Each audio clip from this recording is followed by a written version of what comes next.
नमस्ते बच्चों, मैं विशाल भंगाड़े मनीभाई गुजराती हाई स्कूल से। मैं आपको कक्षा 5वीं का विषय हिंदी बाल भारती पढ़ाता हूँ।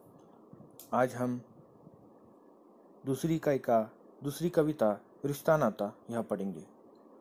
इस कविता में पेड़ पौधों के गुणों और उनके महत्व का वर्णन किया गया है। पूरी कविता में पेड़ पौधों का मानवीकरण किया गया है और उनके साथ मनुष्य के रिश्ते जोड़े गए हैं। साथ ही पौधे रोपने और उन्हें सींचने का आह्वान भी किया गया है। पहले मैं इस कविता का वाचन करके बताऊंगा, फिर हम कविता का सरल अर्थ देखेंगे। उससे पहले इस कविता में कुछ शब्द आपको जानने ज़रूरी है, इसलिए हम पहले कुछ शब्दों के अर्थ जान लेंगे ताकि आपको कविता समझने में आसानी हो।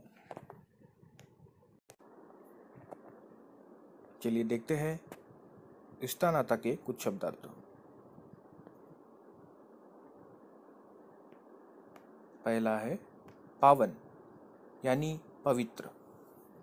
दूसरा है सरीखा यानी जैसा। त्रिफला का अर्थ होता है 3 औषधियाँ, आंवला, हर्ड और बहेड़ा का मिश्रण। उपवन यानी बगीचा। वत्सल यानी छोटों के प्रति प्रेम करने वाला। पोषक का अर्थ होता है पोषण करने वाला। जीवनदायी का अर्थ होता है जीवन प्रदान करने वाली। उलिचना का अर्थ होता है हाथ या बर्तन से पानी निकालकर फेंकना। देवदार का अर्थ होता है एक प्रसिद्ध पहाड़ी पेड़। खिरनी यानी निम्बोली के आकार के मीठे फल वाला पेड़। परदादा यानी दादाजी के दादाजी। जटाजूट यानी बरगद के पेड़ से लटकती जटाएं। रंगत यानी शोभा या आनंद। नंदोई यानी ननद के पति यानी बहू के पति की बहन के पति से बहू का रिश्ता। त्राता यानी रक्षक। ममता यानी स्नेह। परनाना यानी नानाजी के पिताजी। और शगुन यानी विवाह पक्का होने की रस्म, जामात दामाद। रिश्ता नाता यह कविता अजहर हाशमी जी ने लिखी है। चलिए पढ़ते हैं कविता। पीपल पावन पीता सरीखा, तुलसी जैसे माता। त्रिफला बहन बहु बिटिया सा, बेर सरीखा भ्राता। महुआ मामा जैसा लगता, वन उपवन महकाता। आम वृक्ष नाना सा वत्सल, मीठे फल बरसाता। पोषक रक्षक जीवनदायी, औषधियों का दाता। वृक्ष निभाता आज भी सबसे रिश्ता नाता। पौधों को रोपे सींचे, आओ आनंद उलीचे। देवदार दादाजी जैसा, इमली जैसे दादी। खिरनी नानी सी मीठी, निर्मल सीधी सादी। बरगद है परदादा जैसा, जटाजूट सन्यासी। गुलमोहर चाचा सा, जिसकी रंगत हरे उदासी। नीम ननद नंदोई सा, जो है रोगों का त्राता। वृक्ष निभाता आज भी सबसे रिश्ता नाता। पौधों को रोपे सींचे, आओ आनंद उलीचे। मौलसिरी यानी जो मौसी, मोहक ममता वाली। मेहंदी मामी सी है किंतु अद्भुत क्षमता वाली। है अशोक परना नासा, रिश्तों की नैया खेता। शीशम शगुन सुस्वर सा देता, नहीं कभी कुछ लेता। मधुमेह का कुशल वैद्य है, जामुन जो जामाता। वृक्ष निभाता आज भी सबसे रिश्ता नाता। पौधों को रोपे सींचे, आओ आनंद उलीचे। यह रिश्ता नाता कविता का वाचन हमने भी किया। अभी हम इस कविता का सरल अर्थ देखेंगे।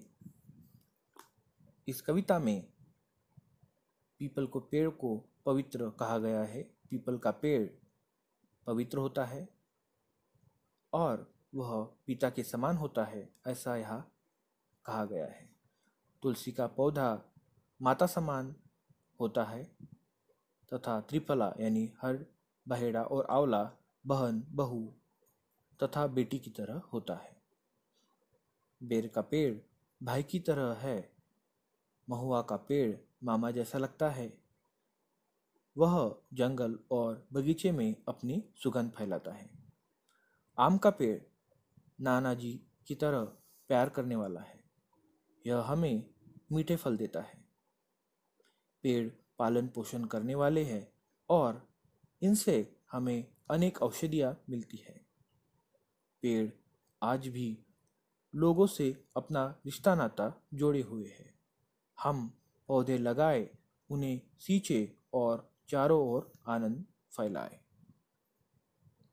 देवदार दादाजी जैसा लगता है और इमली में दादी जी सी झलक मिलती है।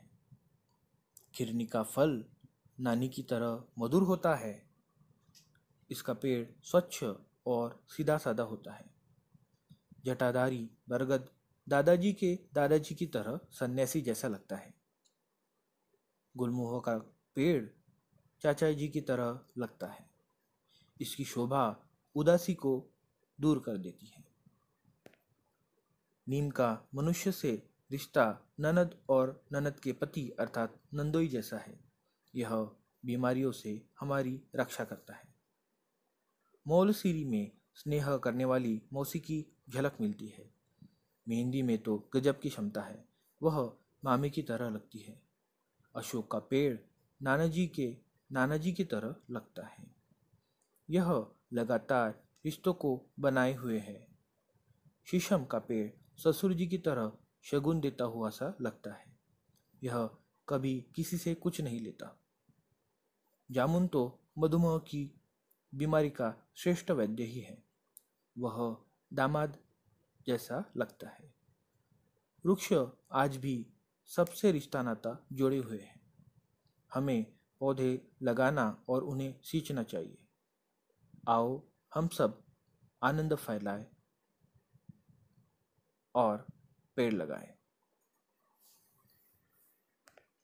इस प्रकार हमने इस कविता का अर्थ सरल भाषा में समझा।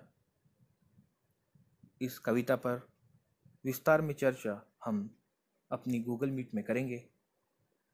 मिलते हैं अगली वीडियो में। धन्यवाद।